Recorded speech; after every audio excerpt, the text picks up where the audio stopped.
Linda A. class. Arrived in Los Angeles, USA. My name is Kevin. I'm from Taiwan. 2 months ago, I came to the United States on a student visa. Not everyone can come if they want to. I was lucky enough to get a student visa. My parents didn't want me to go. They were afraid I couldn't take care of myself. My mom said, "It's too far. We can't help you if something happens." My dad said, "Life in the US is hard. Don't go." But I really wanted to try. I wanted to learn English and see the world. I said, "I can work part-time and go to school. Maybe I can save some money too." We argued many times. I cried. My mom cried too. In the end, they gave me their blessing. I promised to be careful. I chose to study in Los Angeles, California. I picked Los Angeles because I heard many Asians live here. People said it's easier to find food, friends, and jobs. I arrived in Los Angeles in early spring. Los Angeles Airport was huge. Very big. I had never seen a place like this before. The ceiling was high. It felt like a giant glass box. The roof had lights like stars. Everything looked modern and clean. The walls were mostly glass. Sunlight came in. It made the floor shine. I saw planes through the windows. They looked so close. There were long metal beams across the roof. Some were silver, some were white. They looked strong and cold. The floor was smooth. It was shiny and light gray. I saw my reflection in it. That made me smile. There were many gates. Each had a number above it. The signs were blue with white letters. They looked clear and simple. There were big TV screens. They showed flight times and gates. Some flights said arrived. Others said delayed. I passed by a row of white chairs. Some people were sleeping. Some were watching their phones. Some just looked tired. Everything felt fast. Lights, doors, people, machines. But I stopped and looked around. I wanted to remember this moment. At the airport, I felt small and alone. No one waited for me. No one said, "Welcome." I pulled my suitcase and walked out into the unknown. I went out of customs and leave the airport. The sun was bright. There were palm trees everywhere. The streets were wide and full of cars. People walked fast. Everyone spoke English. And I couldn't understand most of it. I stayed in a small apartment near my language school. I shared a room with 3 other students. Ken was from Korea. He had thick glasses and always wore a hoodie. He was quiet but polite. He studied hard and always cleaned the kitchen. We didn't talk much. But he sometimes gave me his leftover ramen. Maria was from Mexico. She had short hair and a big laugh. She liked to sing in the shower and talk late at night on her phone. She once asked me, "Do you miss your mom too?" I nodded. Ali was from Saudi Arabia. He wore perfume every day and always FaceTimed his family. He loved to cook spicy food. The room always smelled like cumin and garlic. He once told me, "You are too quiet. Talk more, you'll learn faster." They were not close friends, but their presence helped me feel less alone. The walls of the apartment are very thin. I could hear snoring, talking, even someone crying at night. The bathroom smelled bad. The bed was old and hard. I missed home. I missed my mom's cooking. I missed speaking Chinese. Sometimes I cried at night, but I hid it from my roommates. At school. My school was a small private language school in Koreatown. The building was old, with gray walls and creaky stairs. There was no campus, just one floor with 5 classrooms. Each room had old chairs, white boards, and a buzzing light above. The teachers were kind, but they talked fast. I could only understand a little. My class had students from many countries: Japan, Brazil, Vietnam, and Turkey. Everyone had an accent. Everyone was nervous. We did a lot of speaking practice. It made me sweat. Sometimes I said the wrong word and people laughed a little. But I knew they didn't mean to be mean. They were just scared too. Mr. Thomas was my grammar teacher. He was tall and thin, with white hair and round glasses. He always wore a blue shirt and carried a big coffee mug that said, "Good morning."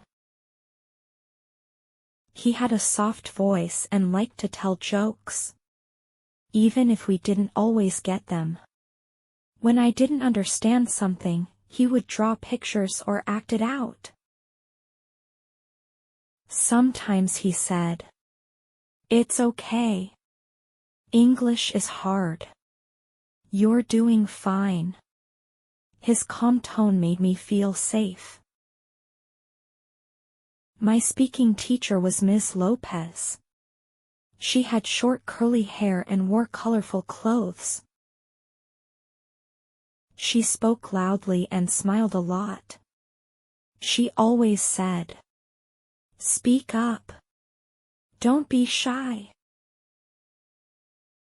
She liked group work and always moved around the class, checking on everyone. She once told me, "You have good thoughts. Don't worry about mistakes." Her energy gave me courage. It was my second week in class. The sun was bright outside, but I felt nervous. I sat near the back of the room. The classroom had big windows and white walls. The chairs were in a circle. Everyone could see each other. Ms. Lopez walked in with a big smile. She said, "Good morning, everyone." Her voice was loud and happy.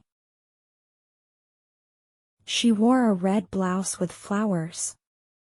Her earrings moved when she talked. "Today we practice speaking," she said. "No writing. Only talking." My heart beat fast. Talking in English was hard. What if I said something wrong? She gave us a topic. What do you like to eat? She pointed at a girl from Korea. You first. The girl said, I like chicken soup. She smiled and looked shy. Very good. Ms. Lopez clapped. Now tell us why. The girl thought for a second, then said, My mom cook it. Warm. Feel like home. Perfect. Ms. Lopez said. That's a beautiful reason. Then she pointed at me. Your turn. I froze. My mouth was dry. I looked down at my notebook. Then I looked up. I like dumplings. I said. Great, she said. Tell us more. I took a deep breath. My grandma make them. With pork. And cabbage. Very yummy. See, she said. You can speak English. Be proud. Everyone clapped. I felt warm inside. For the first time, I smiled. Make friends. One day after class, Emily, the girl from Vietnam, walked beside me. She smiled and said, You live near here? I nodded. Yes. Want to eat lunch? She asked. I was surprised. Now? Yes. Near school. Good noodles. I paused. I was shy, but I also felt warm. No one asked me that before. Okay, I said. Let's go. We walked to a small noodle place. The noodle shop was small but cozy. It had bright yellow walls with some pictures of food hanging on them. The tables were made of wood, and there were little red stools around each one. The smell of garlic and spices filled the air. When we walked in, a lady in a green apron smiled at us. She looked like she was in her 30s, with short black hair tied in a neat bun. Two, she asked. Yeah, I said, nodding. We sat at a table by the window. I could see people walking by outside. The restaurant was busy, but not too noisy. The menu was full of pictures of noodles, soups, and fried rice. Everything looked so delicious. I didn't know what to choose, but Emily pointed to one of the pictures and said, This one. It's my favorite. A few minutes later, the lady brought 2 big bowls of noodles to our table. The noodles were golden, with a little bit of soup on the bottom. The smell made my mouth water. The noodles had tiny pieces of pork and vegetables mixed in. I took my first bite. It was so good. The noodles were soft but chewy.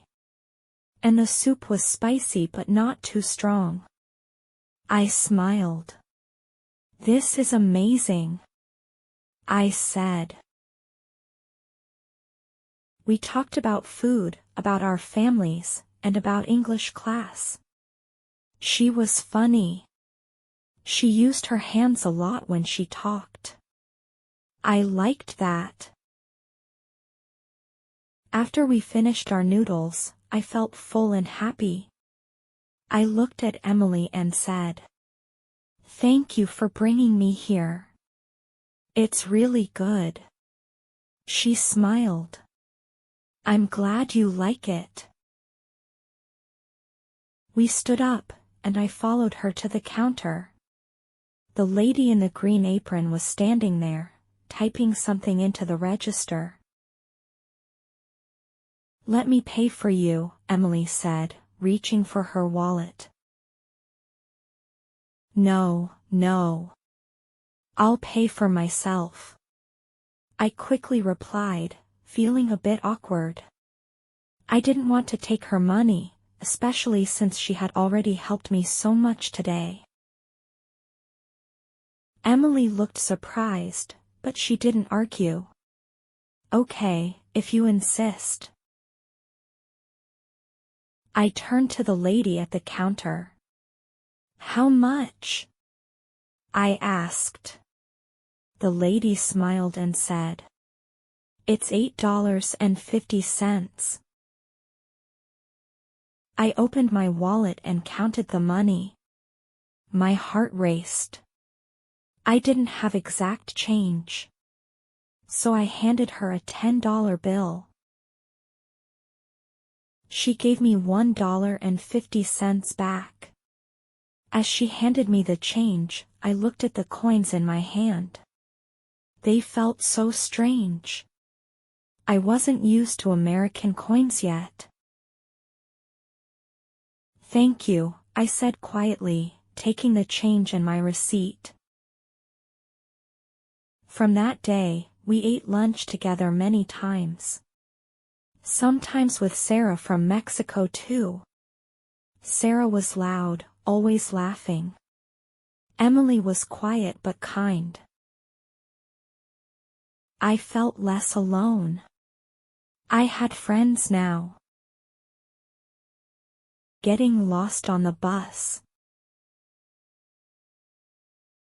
The next morning, I decided to go to school by myself.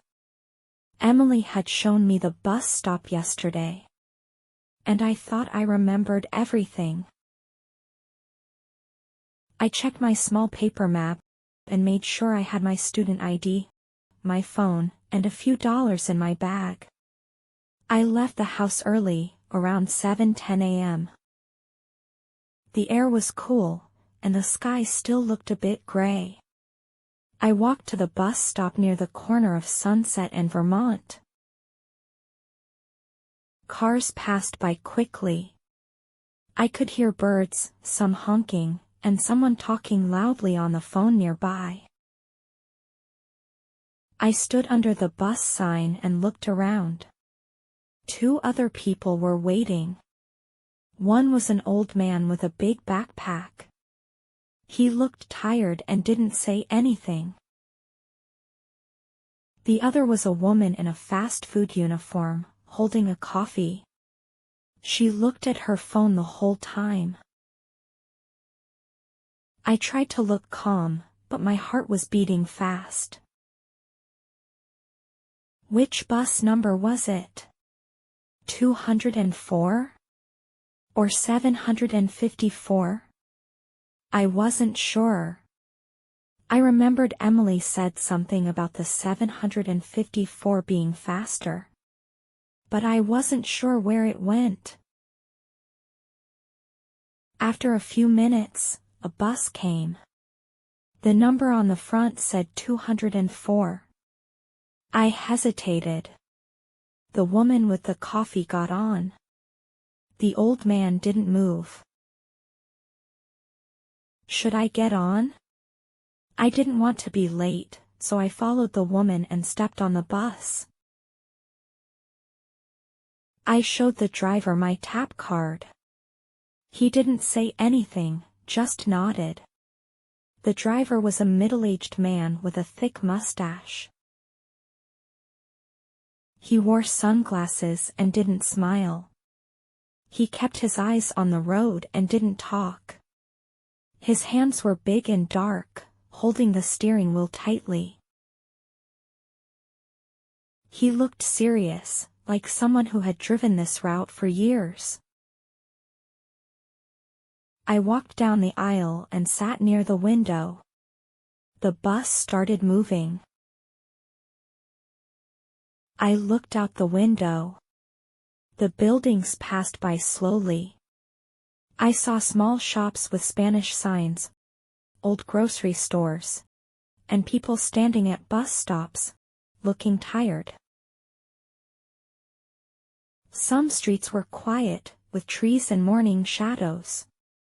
Others were busy, full of cars and noise.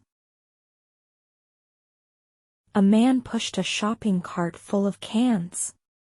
A woman walked her dog, sipping coffee. At first, everything looked familiar. I saw a gas station Emily pointed out before. But after 15 minutes, I noticed things looked different. I didn't see any students. No one had a backpack. No one was getting off near a school. Panic started to grow in my chest. I looked at the map again. The street names didn't match. Am I going the wrong way? I whispered to myself. I wanted to ask someone, but everyone looked busy or tired. A man with headphones was sleeping. A woman was staring out the window. I felt alone. I stared at the little screen that showed the stop names. I didn't know when to get off. I thought I had passed my stop. My hands felt sweaty. My heart started to beat fast. I finally stood up and walked to the front. I asked the driver in a small voice, "Is this near Alhambra?" He didn't look at me. He just said, "You passed it. You should have gotten off 3 stops ago." I froze. I didn't know what to do. He sighed and said, "Get off here and take the bus going the other way." I nodded, my face burning. When I stepped off the bus, the sun was bright. The street was wide and unfamiliar. The bus pulled away behind me, and I stood alone, trying to look calm, but I felt completely lost. I stood on the sidewalk, holding my phone. My hands were shaking a little. I opened Google Maps, but I wasn't sure how to read it. The blue dot moved when I turned around. I didn't know which way to go. I wanted to cry, but I told myself, "Don't panic." I looked around. There was a gas station across the street. I walked over slowly, still nervous. Inside, I saw a young man behind the counter. He wore a red cap and was playing with his phone.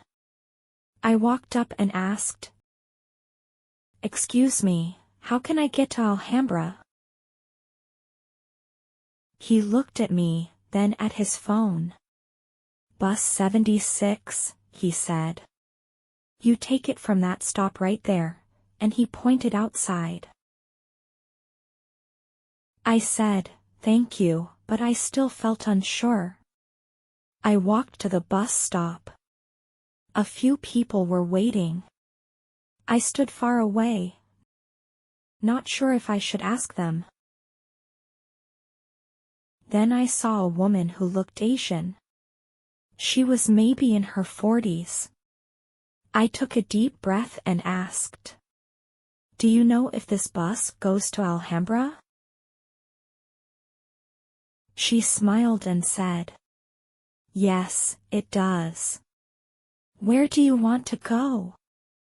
I told her I got lost. She said she lived near Alhambra and would help me.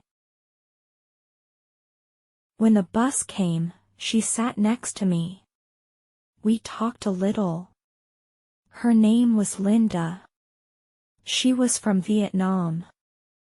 Her voice was soft, and she made me feel calmer. After maybe 20 minutes, she said, "Next stop is yours." I thanked her many times and got off. I recognized the street. I walked 10 more minutes and saw my school. My heart relaxed. I was so tired, but also proud. Although I got lost and was an hour late, I finally got back to school. Calling my family. I came home from school that day, still thinking about getting lost. I looked at my phone. I had no missed calls. But I knew my family in Taiwan must be wondering how I was doing. I opened Line and called my mom. "Hello?" Her voice was gentle but worried. I said in Chinese, "Mom, I'm home. I took the bus for the first time today and I got lost." She gasped. "How are you? Have you met any bad guys?" "I'm okay. I asked someone and someone helped me. I came back by myself." She was quiet for a second. Then she said, "You have really grown up. It's just that we're worried here." I felt tears in my eyes. I didn't cry. But my voice was shaking. "Mom, I'm really scared today. But now I feel that I can learn it slowly." We talked for nearly 20 minutes. She kept telling me to be careful and stay safe, and also told me to go to bed early. I promised her.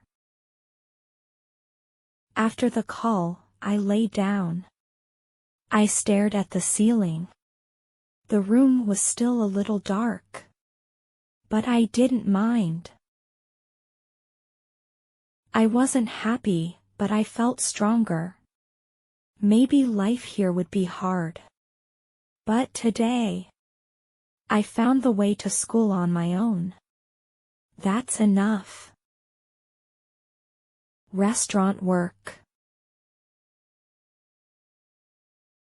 I tried to go to school, but I couldn't focus, because my money was running out fast. I was too worried. I needed a job. I knew I couldn't work legally, but I had no choice. One classmate told me, "There's a Korean restaurant in Koreatown. They pay cash. Maybe you can wash dishes." I didn't want to break the rules, but I was desperate. I said yes. After 2 weeks, I got a job at a small Korean restaurant in Koreatown.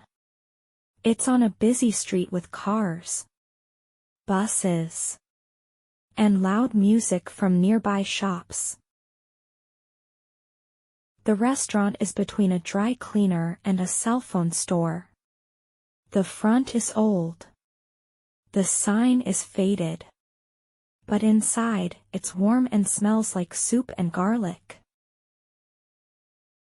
The restaurant has 6 tables and a long counter. In the kitchen, it's hot and narrow.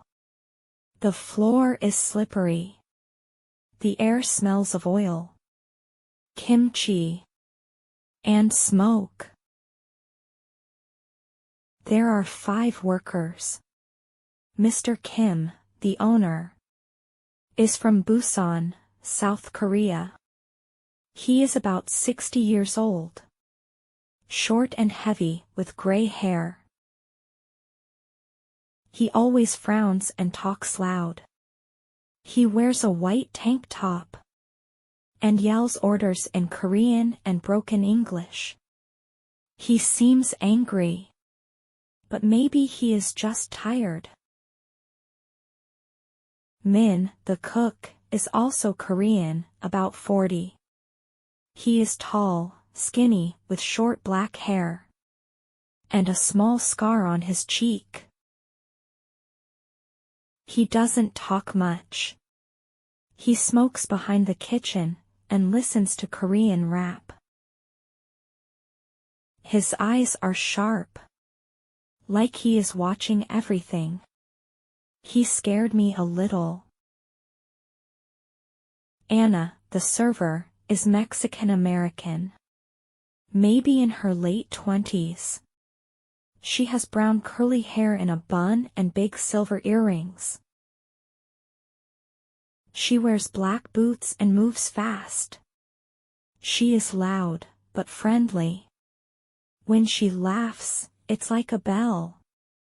She helped me a lot on my first day. I felt safe around her. Luis, the delivery guy, is also Mexican. He looks young, maybe 19. He has short hair and wears a Dodgers cap backward. He plays music on his phone and dances when he walks. He jokes a lot, even with customers. I think he's funny, but I don't understand his slang. And then there's me, the dishwasher.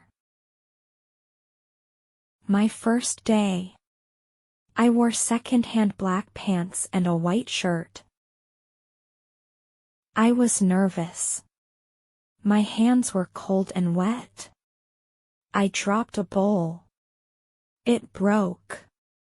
Everyone turned and stared. I wanted to disappear.